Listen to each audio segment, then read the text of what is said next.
She already packed a separate bag. That was the first thing I noticed when I got home. 2 bags by the door, hers, already zipped and standing straight.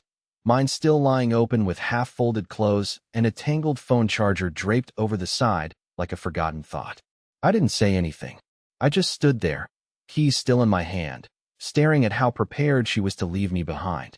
Her voice came from the kitchen, sharp and echoing like she'd been waiting for the silence to break. "Don't look at me like that. Just go alone. I don't care anymore." I hadn't said a word. Not one. I had only walked in. But she always knew how to shut down conversations before they started. That was her trick. Cut first, deeper than needed, then move on like she was the victim of your reaction. I closed my eyes, counted to 3, then 5. It didn't help. The envelope was still on the counter, the one with both of our names printed on the front. Boarding passes enclosed. Fancy cursive font. Destination, Santa Cruz. Anniversary trip. Hotel by the ocean. The one she told me she wanted 6 months ago. The one I paid for last week. I picked up the envelope, turned it over. She didn't even bother to open it. I finally asked, "Is there someone else?" She laughed. Laughed. Not a nervous chuckle. Not an awkward deflection. It was cruel, almost joyful. "You really think this is about someone else?" "No, Emery. It's about you never being someone interesting enough." That hurt. Not because it was true, but because it came so easily from her mouth. I nodded. No rage. Just something inside me finally quitting. I picked up my bag, tossed the charger in, closed the zipper. Then my phone buzzed. A text. From Delilah, her best friend. "Still going tomorrow? If she's not, I'm around." It was casual. Too casual. Like she'd been waiting for this exact moment. I turned back toward the kitchen. My wife. No, Charlotte. Was sipping her wine like a villain in a slow-burn thriller. One foot tucked behind the other. Smug. I didn't tell her anything. Just grabbed my jacket, opened the door, and before leaving, I said, "Not alone. Your friend's coming with me." And for the first time in months, she flinched. When I woke up the next morning, I honestly expected Delilah to cancel.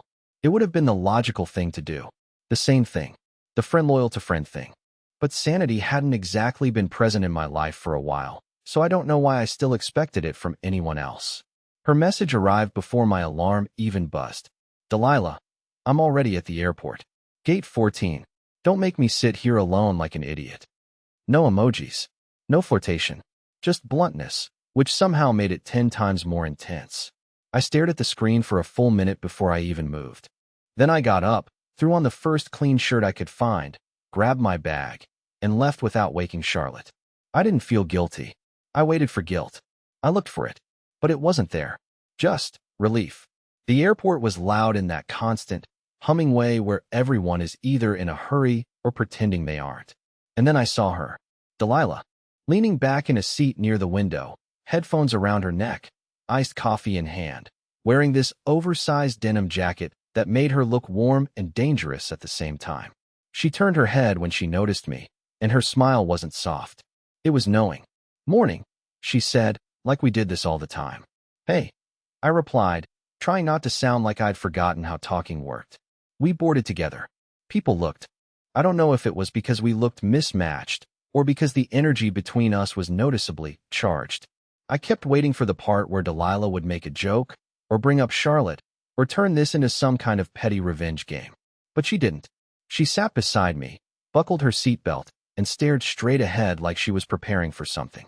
The plane hadn't even taken off when she spoke. "I didn't come to make you jealous," she said quietly, eyes still forward. I blinked. "I didn't ask you to." She turned her head just enough to look at me. "You invited me to prove something to her." I wanted to argue, deny, defend myself. But I was tired of pretending, of explaining, of trying to be the reasonable one. "Yeah," I said. "Maybe I did." Delilah nodded, slow and thoughtful. "Well, you should know something before we get there." My stomach tightened. Because of course she had something. Nothing in my life lately came without a catch. She continued, voice almost too calm. "Charlotte hasn't been indifferent to you. She's been preparing you." I frowned. Preparing me for what? For the day you would stop begging her to choose you. My chest tightened. Delilah shifted closer, resting her arm on the shared armrest. Not touching me, just close enough to make the air feel heavier. "She wants to be the one who leaves." She wants to be the one with power. She wants to say you failed first. The worst part? I believed her immediately. But Delilah wasn't done. There's something else, she said. And this time her voice dropped. Not dramatic, not pitying, just real. She's not done with me either. I stared at her. What does that mean?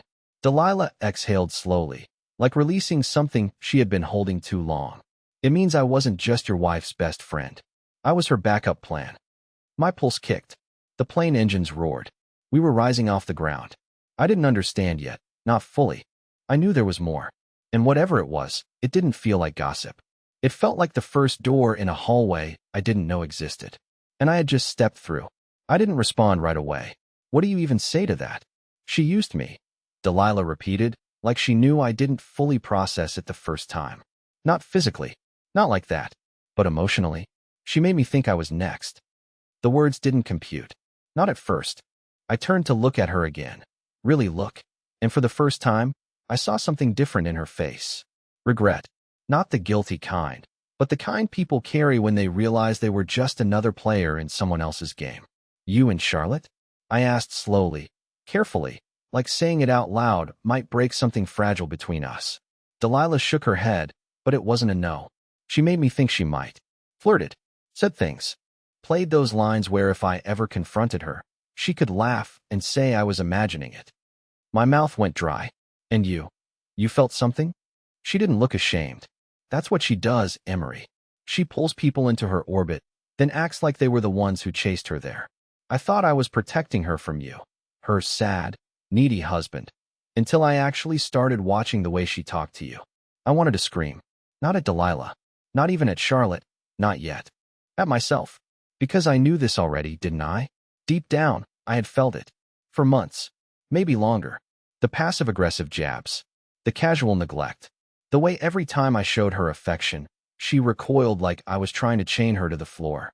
I had just convinced myself love was supposed to feel like that sometimes. The plane finally leveled out. A drink cart rattled behind us. The attendant asked if we wanted anything. I declined. Delilah got ginger ale. Then we just sat there. Not speaking. Not because we were uncomfortable, but because something unspoken had opened between us, and neither of us wanted to rush past it. Later, in the rideshare to the lodge, Delilah finally broke the silence. She doesn't know I'm here with you, does she? Nope. She looked out the window, smile faint. She will. I nodded. That's the point. But something in her eyes made me pause. You okay with that? Delilah shrugged. You'll learn this about me, Emery. I don't pick sides until I know the full truth. But once I do, she turned her gaze back to me, steady and unreadable. I'm loyal to the one who earned it. The lodge came into view, rustic but modern, nestled in pine trees and glowing with golden light. Felix and his fiancée had gone all out. String lights, big fire pit, wine bar, soft music drifting out from the deck. We were the last ones to arrive. People looked up when we stepped out of the car. 2 guests, 1 expectation. But not that guest. Not the wife. No one said anything at first, but I could feel the questions floating in the air like fog. And then someone finally broke it. Hey, where's Charlotte? Delilah didn't flinch. She just looped her arm into mine and answered for me. Oh, she told him to go alone. So I decided he shouldn't. And just like that, the air changed. Some people smiled. Awkward, surprised, amused. Others whispered. I felt my phone buzz in my pocket. Charlotte. 3 missed calls. Then a text. Charlotte, why is Delilah with you? Followed by another. Charlotte, you're really going to humiliate me like this? I stared at the screen. Delilah saw it too. Her eyes narrowed. She's spiraling already. I looked up at the party around us. At the firelight.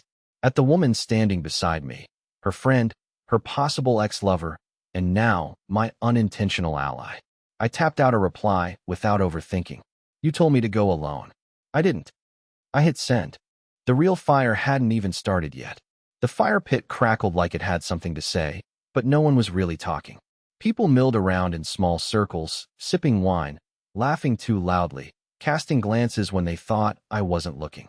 But they were watching us, watching me and Delilah, like we were the wrong painting on the gallery wall, the one that didn't match the rest. Delilah acted like she didn't care.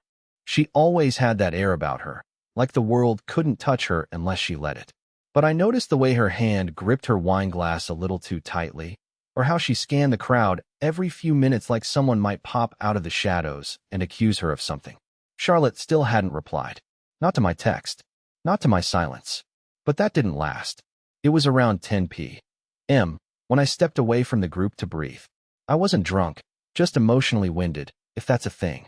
I wandered to the edge of the woods behind the lodge, where the string lights couldn't quite reach. The stars were out, painfully beautiful, and it pissed me off. How could the sky look perfect while everything else was such a mess? That's when my phone buzzed again. Charlotte, you're disgusting. Her? Seriously?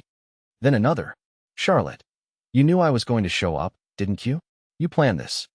I froze. What? I called her. She didn't answer. So I called again. Still nothing. Then, a few seconds later, a third text arrived. Charlotte, I'm already here. I whipped around, scanning the dark. And then I heard the unmistakable sound of high heels on gravel. Charlotte. She walked into the clearing like she was storming a runway. Hair perfect, face sharp, dress too expensive for a cabin in the woods. She looked furious and theatrical, like she'd been rehearsing this scene all day. What the hell are you doing with her? She hissed. I didn't answer right away, because I couldn't decide what emotion was winning: shock, anger, disbelief, or just straight-up exhaustion. You told me to go alone, I finally said. You said you didn't care. Charlotte scoffed. That doesn't mean bring my best friend. You think this is funny? Some kind of game? Delilah stepped into the clearing behind me like a ghost summoned by conflict. Her voice was calm, controlled. You told him to go alone, so I went instead. Charlotte's head snapped toward her, venom in her glare. You're unbelievable. Delilah raised an eyebrow. Coming from you. And then Charlotte made the worst move she could have made. She lied. In front of both of us. You think he didn't know? She sneered. Delilah and I were already done. She begged me to let her go. She's obsessed with him now, that's all. Playing the victim as usual. Delilah didn't flinch. You told me last week you missed me. Charlotte laughed, cold and mechanical. You must be dreaming. I pulled my phone out, unlocked it, opened the message Delilah had shown me 2 nights ago, the one where Charlotte had written, I miss the way you used to look at me when no one else was around. And I turned the screen toward her. Charlotte's face cracked. Just for a second. But that second was enough. Enough for me to finally see it. She wasn't confused. She wasn't betrayed. She was cornered. And for people like her, cornered was dangerous. She took a step forward. So what now? You run off into the woods with the woman I trusted? Her voice trembled, not with sadness, but rage. You think she won't do the same thing to you? Delilah whispered behind me. She's spiraling. And she was right. Charlotte's mask had slipped, and underneath was something panicked, reckless, desperate for control. But the thing that shocked me most? It didn't hurt anymore. Not like it used to. Because as much as Charlotte tried to command the scene, she was no longer the main character here. And she knew it. Charlotte didn't speak again right away. She just stood there, mouth slightly parted, blinking like she was trying to reset the world around her. As if the scene in front of her, me, standing calmly next to Delilah with her own words lit up on my phone screen, wasn't the reality she had expected to walk into. I should have felt triumphant. That was the old fantasy, wasn't it? That one day she'd regret the way she treated me. That the lies, the distance, the cold shoulder would all crash back down on her. But now that it was happening, it didn't feel victorious. It felt hollow. Charlotte looked between us and slowly let out a dry, bitter laugh. So that's what this was. A setup. You were just waiting to humiliate me. Delilah stepped forward, arms crossed. You humiliated yourself. Repeatedly. Emery just finally stopped covering for you. Charlotte's eyes narrowed. You think you're the good guy in this. I didn't say anything. Not because I didn't have a response, but because, honestly, I didn't need to justify myself to her anymore. That realization felt strange in my chest. Like I'd been holding my breath for years and finally remembered how to exhale. You were never going to be happy, I said quietly. No matter what I did. I could have climbed Everest and brought you back the sunrise, and you'd still find a way to say I made the wrong choice. Her expression didn't change, but her jaw tightened. You think she is any different? She asked, nodding toward Delilah. Delilah didn't flinch. He'll find out if I'm not. But at least I'm not lying about who I am. Charlotte shook her head, scoffing under her breath. You're a distraction. A novelty.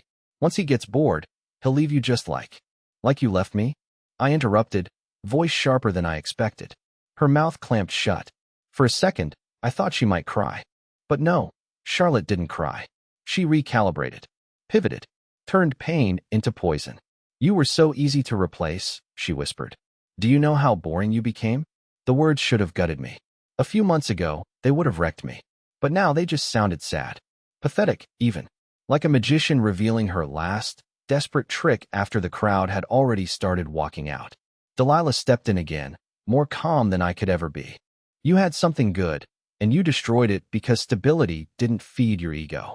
Emery didn't fail you, Charlotte. He just got tired of waiting for you to see him. Charlotte's eyes flicked between us, searching for control, for weakness, for anything she could still use. And then she said something I didn't expect. I came here to fix this. The silence that followed was so dense, it felt like the forest itself paused to listen. You what? I asked. Charlotte licked her lips, suddenly unsure of herself for the first time all night. I was going to surprise you. Show up. Talk. I didn't know Delilah would be here. You told me to go alone, I said. That wasn't just a comment. That was a boundary. You made a choice. I was angry. You were finished. We stood there in that strange triangle. Me, my wife, and her best friend, surrounded by trees and fog, and the distant sound of party music no one was really listening to anymore. Delilah's voice broke the tension again, quiet but steady. You didn't come here to fix anything, she said. You came here because he stopped chasing you. And that scared you more than losing him ever did. Charlotte finally broke. Her face twisted, not into tears, but into something darker. Panic disguised as fury. She turned to me, desperate now. You're seriously choosing her? I didn't answer with words. I just stepped back, just slightly, and stood beside Delilah. That was enough. Charlotte stared at us for another few seconds before letting out a sharp breath, turning on her heel, and storming off into the dark. The sound of her heels faded fast. No one followed. Not this time. Delilah didn't say anything. She didn't smirk. She didn't gloat. She just stood still. And for the first time all night, I realized something. This wasn't about revenge. This was about freedom. But freedom has its own consequences. And some of them were waiting for us back at the lodge. The air felt heavier after she left. Not just around me, around the entire gathering. I could feel the weight of what had just happened settle over the lodge like fog creeping in from the pines. A few people had seen Charlotte arrive. Even fewer had caught parts of the confrontation. But somehow, everyone felt it. The energy had shifted. The temperature of the night had dropped. You could taste tension in the wine. Delilah and I walked back toward the patio slowly. Neither of us spoke for a minute. I think we were both trying to process the same realization. Something irreversible had just happened. Not dramatic. Not cinematic. Just final. Do you want to leave? Delilah asked, glancing over at me with eyes that looked more exhausted than anything else. I thought about it. A part of me did want to leave. To pack up and vanish. To skip past the awkward stares, the questions, the aftermath. But another part, the tired, emotionally calloused part, needed to stay. Not to prove anything. Not to twist the knife. Just to reclaim space. My own space. Space I had spent years making smaller to keep Charlotte comfortable. No, I said. I think I want to sit by the fire. Just sit. She didn't argue. She nodded once, then followed me back to the patio like she'd already decided that no matter what I chose tonight, she'd be standing nearby. The moment we stepped into the light, conversations paused. Not dramatically, just enough to notice. Eyes flicked over. Some people looked curious. Others, cautious. And one or two wore that expression that says they've already picked a side, but they're still waiting to see if they chose right. We sat by the fire. Someone passed us drinks. I didn't even look to see who. It didn't matter. The flames danced in the reflection of Delilah's glass. I caught myself staring too long. She noticed. You okay? She asked, voice low. I think so, I said. I think I'm just tired of giving people excuses for how they treat me. She didn't reply, but I saw the corner of her mouth twitch upward, just slightly.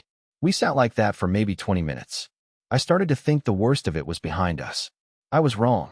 Someone new approached the fire. Sam, a friend of Felix's, and someone who'd always been on the fringe of our social group. Kind of a floater. Charlotte always said he was harmless. The kind of guy who smiled too much and gossiped even more.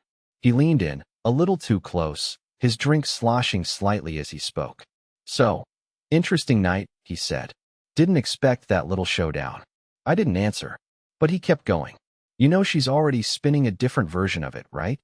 My chest tightened. What do you mean? She's been inside talking to people, crying, saying you ambushed her. That Delilah's been obsessed with you for months. That the whole thing was some weird emotional affair, and you flipped the script to make her look bad. Delilah stiffened next to me. You're joking. I'm not, Sam said, raising both hands. Look, I don't care what happened. But if you're not ahead of it by morning, her version wins. That's just how people work. I sat there, frozen. Not angry. Not shocked. Just done. I had spent years staying quiet to keep the peace. Letting her control the narrative because I thought it made me the better person. But silence wasn't noble.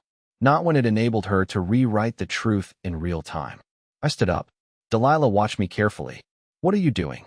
Fixing the ending. I walked straight into the lodge, past the dining area where laughter had thinned, into the front room where a few familiar faces turned toward me.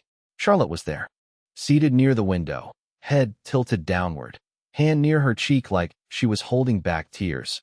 She looked up the second I walked in, her expression shifting fast. From sad, to startled, to furious. Emery. No, I said firmly, and the room fell quiet. You don't get to control this anymore. She blinked. What are you talking about? You're telling people Delilah and I planned this. That we're some emotional affair? That I ambushed you? She stood up, voice rising. I didn't say. I have the texts. I interrupted, my voice louder now. Clearer, sharper than it had been in years. I have everything. You told me to go alone. You told me you didn't care. You told Delilah things behind my back. Things no loyal best friend should ever say. People were watching now. Listening. Really listening. You didn't come here to fix things. You came here to make sure I didn't move on without your permission. Her mouth opened. No sound came out. And for the first time, I walked out before she could invent a new version of the story. Delilah was waiting just outside the door. You didn't have to do that, she said, barely above a whisper. I looked at her. I know. Then I took her hand. And I didn't let go. The weirdest thing about standing up for yourself, really standing up, not just pretending, is that the silence afterward is louder than the conflict ever was. After I called Charlotte out in front of everyone, she didn't follow me. She didn't storm out. She didn't even try to deny it again. She just sat there, stunned. The kind of stillness that doesn't come from guilt, but from finally realizing you're not in control of the room anymore. Delilah and I walked to the edge of the patio and sat on the wooden railing. We didn't say much at first. There wasn't much to say. I think she understood, maybe better than I did, that what just happened wasn't just a confrontation.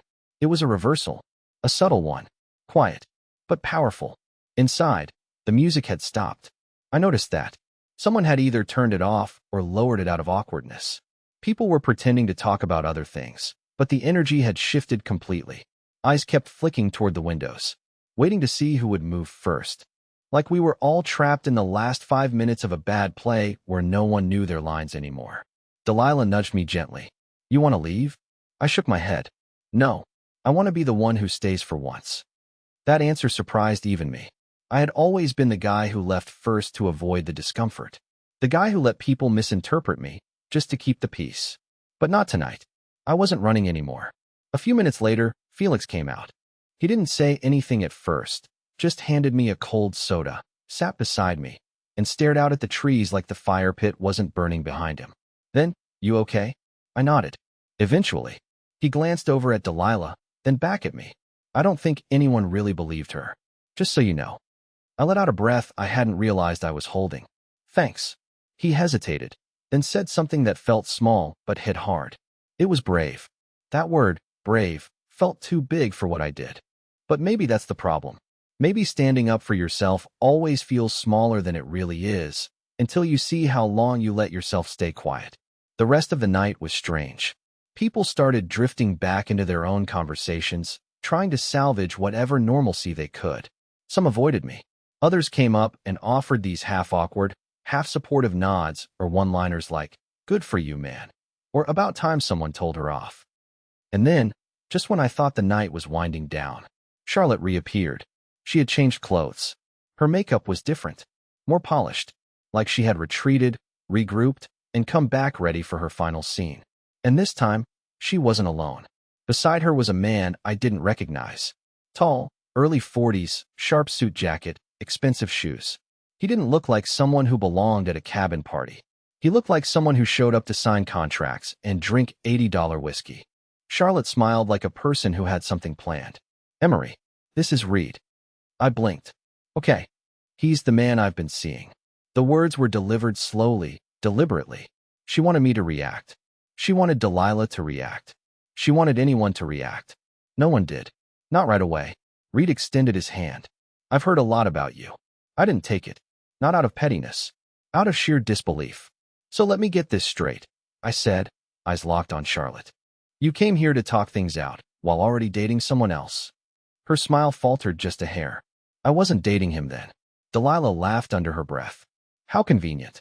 Charlotte's jaw clenched, but she kept her voice steady. I wanted to be honest. I raised an eyebrow. You've been anything but. She stepped closer. I wanted to hurt you the way you hurt me tonight. That's when it clicked. This wasn't about Reed.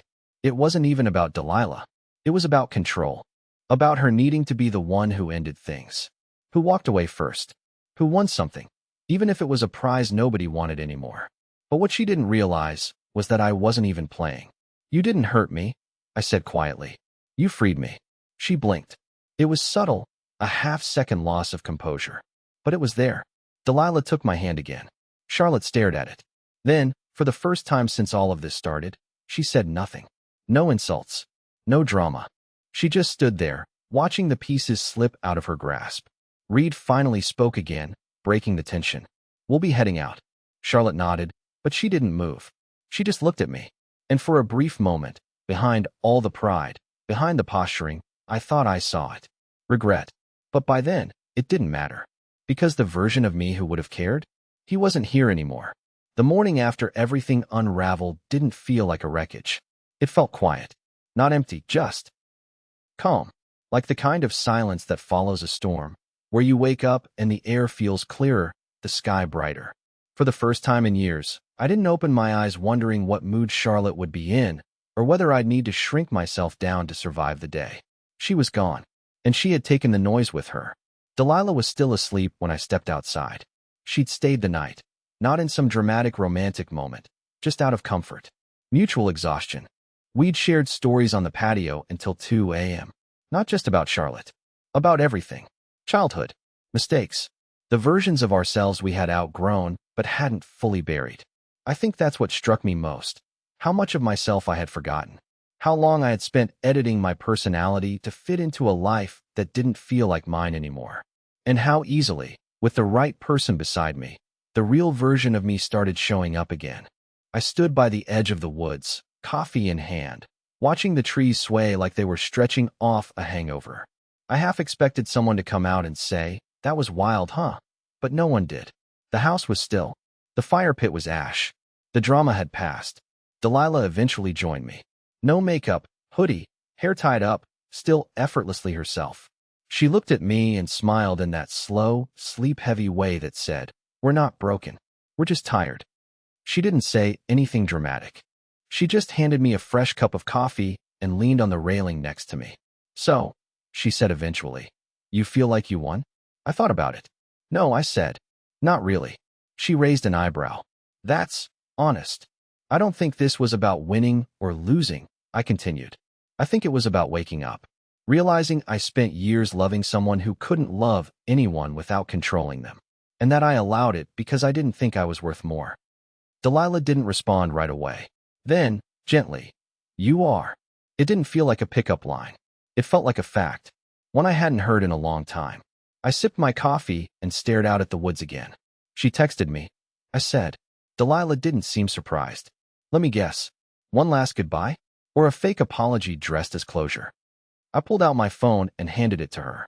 It read, "I didn't mean for it to end like this. Maybe someday you'll understand I was just trying to be happy. Even if I went about it wrong. I hope you find your version of happy too." Delilah read it, then shrugged. "At least it's not war." "No," I said. "But it's not peace either." She handed the phone back.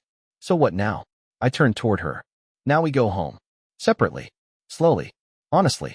And if the road brings us back to the same place, then maybe we're supposed to be there," she finished. I nodded. We packed our things that afternoon, said quiet goodbyes. Felix hugged me and whispered, "I'm proud of you, man," which hit harder than I thought it would. A few others smiled at Delilah in a way that said they saw her differently now, not as a scandal, but as someone who had drawn a line between truth and performance. As we walked to the cars, Delilah stopped and turned to me. "You're not boring, you know." I blinked. "What?" "That thing Charlotte said. About you being boring. You're not. You're just real." And she never learned how to sit still with real. I didn't reply. I just looked at her, looked at the road ahead, and felt something in my chest finally let go. Not anger. Not revenge. Just release. She got in her car. I got in mine. And we drove away. Not as enemies, not as lovers, but as two people who had survived the same hurricane and somehow still had light left in them. Weeks later, I got a message from an unknown number. Just a photo. It was Charlotte, standing alone on a beach that looked suspiciously like the one from our canceled anniversary trip. She looked tired, empty, like someone who finally ran out of stories to tell. I didn't reply. I just deleted the message, tossed my phone on the passenger seat, and kept driving toward the future I finally believed I deserved.